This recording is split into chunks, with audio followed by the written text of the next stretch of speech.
and most likely will, in my opinion, at least make an entrance every WrestleMania. You know what I mean? Like, and they just did the whole movie match type thing. I like to call it, as I called it on backstage on Fox, and I feel like that can add some longevity to his career. I don't see him going anywhere. He's a guy who in recent years has gone away and popped back up. So it just felt unceremonious to have a documentary where every episode they say retired again. So it's felt right. You know, that Terry Funk, Ric Flair, everybody retires and comes back. You know, so I think selfishly everybody wants to see him come back. Yeah, nobody has ever fully retired in pro wrestling, or at least not usual. So obviously, too, UFC fighter, you competed in the Octagon. Fight Island is going to be a thing. It's real, it's happening, and it's overseas, and it should hopefully open up some opportunities for fighters that couldn't get to the U.S. to fight out of Vegas. What do you feel about Fight Island, and really overall how the UFC has handled things during this pandemic? You know, how I feel about Fight Island will probably directly run into us talking about hockey coming back. You know, I think it's selfish to say you just want sports to come back and you don't care about the pandemic, so to speak, and you just want to be entertained. I think they've done a good job. I think the main thing you need to do is test people and limit the amount of personnel involved in any kind of sporting event, which is really impossible to do, in my opinion. There's so many people involved behind the scenes when you get to trainers, players, team personnel, everything like that. Not even talking about letting fans in a building, and then you're dealing with, you know, people who work in an arena and personnel and concessions and security and all this. I'm excited for Fight Island. I think it's a great, wacky, fun idea, and it keeps me entertained. But my biggest thing is the health and the safety of the fighters and their corners. I think pretty much UFC has done a really good job so far. You know, they test everybody. I know before they fly, they test everybody when they get there. They test everybody every day. Somebody tests positive, they pull them. You know, they make sure it's not a false positive. So that's my biggest thing with that. In my older age, I've become more empathetic, and I'm more concerned about the humanity of things. I love great fights, but I don't want to see great fights, hockey, baseball, anything at the expense of anybody's health. Phil, what's tougher on your body, being a full-time wrestler or a mixed martial artist? That is a hard question for me to answer because I got into the MMA game so late and my body was already, you know, had a ton of miles on it from pro wrestling. So just looking at it from a perspective of being able to train and take days off if you need them and being able to sleep in your own bed and not having to get on 3 flights in 2 days to make it to a town, to sit in a car for 6 hours and drive somewhere, I would say MMA. You know, another good correlation is there's a referee in an octagon in a cage to stop the fight when a fighter can no longer defend himself. And pro wrestling has had the mentality of, oh, I broke my leg, I have to wrestle and finish this match. I've been guilty of it. It's just something that's ingrained in the culture that I would like to see go away. I would like when people get concussed, I would like stuff to stop. Get some qualified doctors in there and take care of the wrestlers. In conversation, CM Punk, right? Yeah. Oh, yeah. Chatting with CM Punk, former WWE champion, UFC fighter, author, actor on Twitter at CM Punk. And Phil, I think one of the things that pro wrestling doesn't get enough credit for is the type of condition you have to be in. We all see the big bodies, the muscles, but also we've also seen if you're not in shape as far as cardiovascular, if you're not in that type of shape, you get blown up and you look like garbage in the wrestling ring. For UFC, obviously, you have to train your body in a different type of way so you also don't run out of breath. when you look at the weight cutting, though, that's always been interesting to me. Was that an issue for you in UFC getting down to a certain weight? Because we've seen videos like that can be grueling. People sit in like rubber suits and saunas. Like that's grueling. Yeah, I've been a part of some pretty silly weight cuts, just helping out teammates.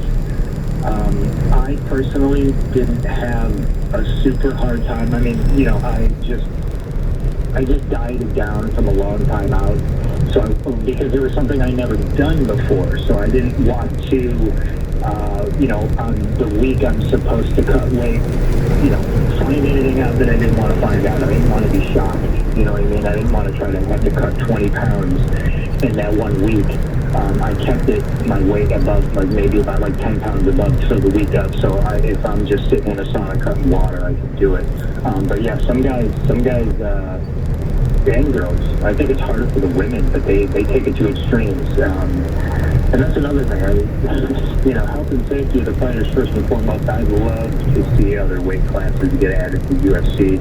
So instead of, you know, that jump from welterweight 170 to middleweight 185, you know, we can get like, you know, 175 to 185. Most of the other weight classes jump up in 10-pound increments, but you got that gap right there from that 15 pounds. And I think there's a lot of bodies out there that would benefit in more weight classes. Phil, obviously, we have you on to talk some of your Chicago Blackhawks, and they were 6 points out of the second wild card when the season was paused in the middle of March. Did you ever think the Blackhawks had a legitimate chance to be a playoff team this year? I knew it was slim, but I never stopped saying, I was very vocal about saying, these guys can get in. They can squeeze in. It's not going to be easy. But I think that is the main motivation for a guy like Jonathan Toews, you know, Patrick Kane, Duncan Keith, even Seabrook, who's obviously not suiting up to play because he's been injured and he's had some surgeries. But those guys in that room kind of live for that sort of pressure and that sort of prove you wrong attitude. I always said that they were going to make it. So, Phil, what about their opponents? The Oilers. Some star power, right? You got Connor McDavid, Leon Draisaitl. What do you, and hey, like anything else in the playoffs, you just want to get invited to the dance. Then, who knows? Someone tweaks an ankle, something happens, you get hot, whatever, you got a shot. But how do you feel about Chicago lining up against the Oilers? I really like the matchup, honestly. And if you look at, I think they only had 3 games against each other this current season before play stopped. And I think the Hawks did everything they needed to do. I don't think they allowed McDavid to score a single point. I could be wrong about that. I know at least the 2 to 3 games they played, the Hawks beat them. And the one was a blowout.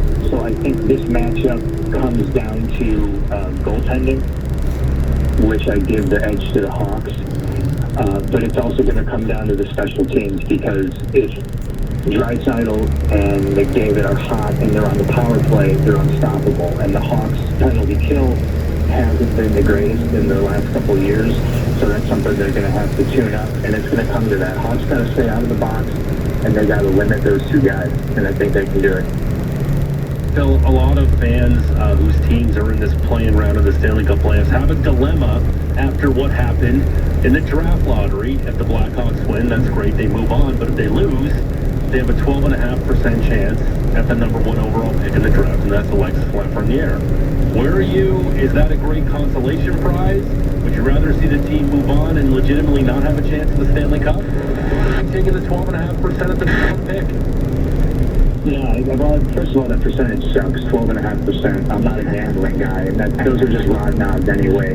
But tanking isn't a thing, you know, especially not in Chicago. It's not a thing. You can't tell players in a room to purposely lose so you maybe get a chance to get a guy. You never know what the future holds, you know what I mean? Knock on wood, he remains healthy and he gets drafted and he goes out and he becomes a big star. But those are big what ifs. You know, I would rather take the what if of moving on to the next round and getting into the playoffs, and the what if of being able to hoist the Stanley Cup. Well, Phil, as well, like this is what I always find funny. Fans like, oh, the players should tank. why would a player want to increase the chances of a superstar coming in that could replace them? Like, okay, it's nice to get best players in, I get that, but like also, there's jobs. If I'm a player, I'm like, I want to win to up my value so some dude doesn't come in and I get replaced. That's never made sense to me. It's a very good point. It's a very good point. You know, and you gotta remember too that a lot of these guys, yes, they're superstars, yes, they're paid wild sums of money, but and I think what this pandemic has kind of shown is a lot of these guys are fans and they're hockey players, and they just want to get on the ice and play hockey. You know, it's a competition that is really the juice for them. Yeah, getting paid millions of dollars is super nice, but they just want to be out on the ice. So you're not going to tell them, like, hey, yeah, also, you know, train your butt off and, you know, get ready for an extension of the season after you've had, you know, you've been sitting on the couch for a couple of months. But then also go out there and lose. That's just not happening. Nobody's doing that. Phil, we know that Corey Crawford has had a terrific career winning the Stanley Cup, but he's now heading into unrestricted free agency after this year. Is this potentially the last time we see Corey Crawford in a Blackhawks uniform during these playoffs? Oh, boy. Yeah, I mean, it really could be. And especially with the way Hawks kind of do things, I know there's a lot of Blackhawks fans who are always crying and moaning about Stan Bowman. Bowman likes to bring back players from a few years ago that were on the Cup run when they were with the Hawks, and you know it never really sort of works out. They instead of trying to highlight the good things that